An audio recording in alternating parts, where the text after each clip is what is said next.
going on? What's up? What is happening? Friends and family and friends, welcome to this week's edition of Grover Takeover. I am MT Yant Grover. You know I am the Grover. Before I get started, I do have to ask you to please like, share, comment. If you're watching this on YouTube, subscribe. Reach down there, click the notification bell so you can be notified of all available content. Everything that I'm going to do. I don't want you to miss anything that I'm doing. Let me jump right into this week's show. You know, as usual, I have a lot to talk about. Let's get to talking. I do have to start off on the somber note. Here we go with this again. Actress Regina King's son, Ian Alexander Jr., he has passed away due to an act of suicide. It's rough. I mean, it's rough to lose family members at all, but then to sit by and, you know, to know that someone took their own life, that it seemed that bad for them, that they just couldn't get past it or get through it. Mental health awareness is something that, you know, we really have to focus on. Here we are, we as black people. Oh, everybody has got some crazy cousin or something in their family that you know that the cousin's retarded, but oh, they send the cousin around to be with the regular children, put the cousin in regular school with the regular children for them to bite them and kick them and scratch them and beat on them and spit in their faces and everything else. But there's nothing wrong with JoJo. That's just how he acts. He's just bad. Either way, there's all types of mental illnesses, and it's just like when you talk about depression, it's real. It is real, and I mean, it's prayers for Regina King and her entire family. It is said that Black Hollywood rallied around her, that there were a lot of people that went to her aid and to her side. She's very good friends with Vivica A. Fox, and she asked Vivica, please come, and Vivica responded. She went right over. It's terrible. It's terrible and tragic. It's so crazy that inadvertently I have created a segment to my show called The Somber Note, because somebody is always dead.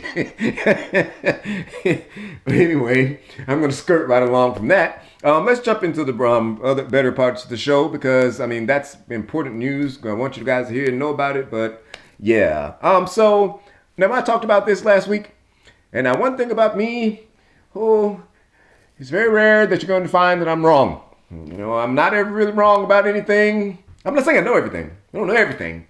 See, stuff that I don't know about, I just don't talk about it, don't speak on it. But, I'm very, very rarely wrong. And I told you people that Cardi B was going to win. And she has won her defamation lawsuit against blogger Tasha K. Just like I said, I knew it was going to happen. You up here trying to ruin that girl's life. You can't do stuff like that to people. Like, it is one thing to sit. Like, I take time.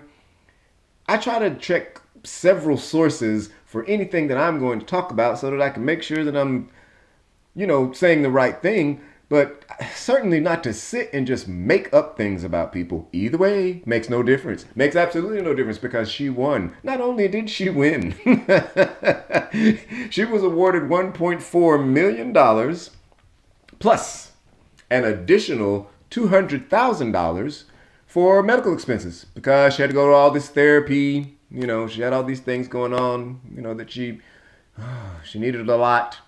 And, the thing about this, I'm so glad that she did this, because that bell pepper nose, naked face Jabberwocky sat up there making up things that she knew was lies. She testified on the stand and said she knew it was a lie. She said she knew it wasn't true, and she said it anyway. That's the nature of what happened, and she is going to pay for it. And it's not about needing the money. It's the principle. It's the principle of it. You can't sit up and just make things up about people. That's just, I mean, it doesn't even make sense. Like, I don't know what she was thinking. Like, I get it. Here we all are out here. We have all these blogs and shows and podcasts, and we're aspiring for better, and we want more followers, and we want more. But I don't understand the need to just make things up. I don't understand why you couldn't have just sat up there and just told the truth about things. People like Cardi B. They'll listen to you talk about her. Like, well, no, she had to make things up and horrible things. Horrible things said the girl had herpes. Why would you say that? Why? Well, I talked about this last week. I'm not going to spend too much more time on it. In fact, no more time, because you know what I'm about to do? Skirt. I'm about to skirt right along to my next thing I'm about to talk about. I want to talk about that Ashton Kutcher. We know who Ashton Kutcher is. He is the actor who was on that 70s show for all those years. He has been on the show with, what's it, 2.5 Men. We know he used to host Punk'd on MTV. So he's been in lots of movies. He's had an extensive, long career. His current wife, Mila Kunis, the actress, and his former wife, Demi Moore, are doing a commercial together.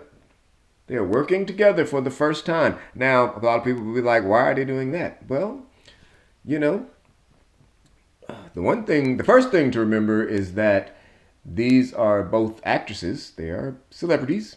And they both do the same job. So maybe it was called for them to work together. You know, it could have even been their idea. You know, maybe they are trying to spark their career up. Maybe they've got something else coming. Like maybe they're going to go move a TV show or a movie together or something. Who knows? Who knows?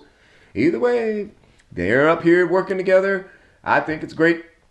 I think it's wonderful when you can leave the one thing and move on to the other thing and nobody's fighting and mad or hating each other. Like, they're clearly moved on with their lives. You know, Demi is happy. I believe Demi is single, you know, unless she's sneaking around, but she's always by herself. And Mila and Ashton are together. Now, I was watching Wendy Williams' show, and Sherry Shepherd was saying how she'd be fine until she saw until Ashton came on the set of the commercial and kissed Mila, and then she said that does something to you. I don't know what that's like. I can't tell you.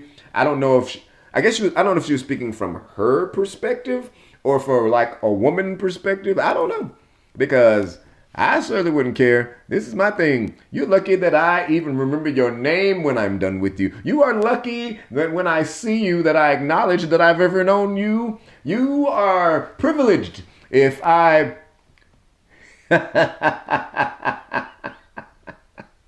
I do hope that you've enjoyed this week's episode of Grover Takeover. Please remember, that I need for you to like. I need you to comment and share. You know, if you're watching this on YouTube, make sure that you remember I need for you to subscribe and click the notification so that you can be notified of all available content, aka so you don't ever miss one of the episodes of the show. Yeah, it's been great. I had fun with you guys this week. I hope you had just as much fun with me as I had for you. I want you to remember, I want you to have a good day, a good night, and a good life. Tune in for the next episode of Grover Takeover. I'll see you next time. I love you. You know I love you.